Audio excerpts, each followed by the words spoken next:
My name is Professor Ramesh Rao. I am an executive educator, executive coach, and author of 30 leadership books. One of my leadership books, titled 21 Success Sutras for Leaders, was ranked as one of the top 10 leadership books by San Diego University for the year 2013. It's widely read across the world by various leaders, including CEOs. Having been inspired by this book and having got overwhelming support across the world, I have authored another book which is yet to be released. The name of the book is 21 Success Sutras for CEOs. This book is exclusively for CEOs who led during turbulent times, who turned around their companies, and who built good organizations as great organizations globally. It contains 21 Success Sutras. One of the sutras is about communicate clearly. So when I was writing on this, I recalled one leader, that is Lee Kuan Yew, who is very famous in the world, who passed away recently. So I would like to talk about this leader. Imagine a nation which had per capita income of $400 in 1959, now in 2015 has per capita income of $55,000, outsmarting its colonial master, which has got per capita income of $42,000. So it was possible because of his visionary leadership style, because of his dream, and because of his passion for people, because he was very much committed and dedicated to make Singapore as a world-class city. When he took over, Singapore was a third world nation. He converted into a third world nation within a span of one generation. There are several lessons we can learn from this legend.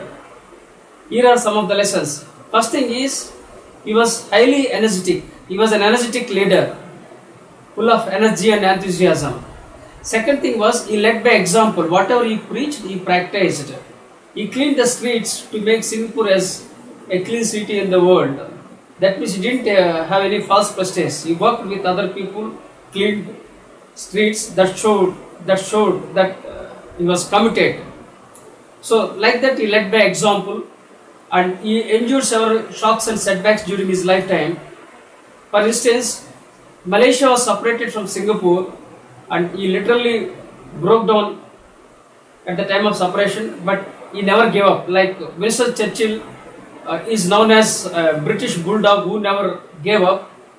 Lee Kuan Yew is another bulldog who never gave up. He endured several shocks and setbacks and started working very hard to convert this British outpost into a world-class nation. Singapore is an island country which doesn't have natural resources. It has got only limited human resources. If there is any leader in the world who is an example of making use of human resources, that is Lee Kuan Yew. If there is any leader in one generation who made world-class nation, that is Lee Kuan Yew. So we can say that Lee Kuan Yew is 20th century's visionary leader. I am a huge admirer of Lee Kuan Yew, not because of his autocratic leadership style, but because of his passion, because of his vision, because of his effective execution. Apart from this, he also built a very good leadership pipeline where things started going on as usual, effectively, even after his departure. So that shows that he made system very much perfect, and so that the Singapore goes on very effectively, and it will become much better nation than what it is now. So let us all learn lessons from this legend to become better leaders and great leaders. Thank you very much for your time.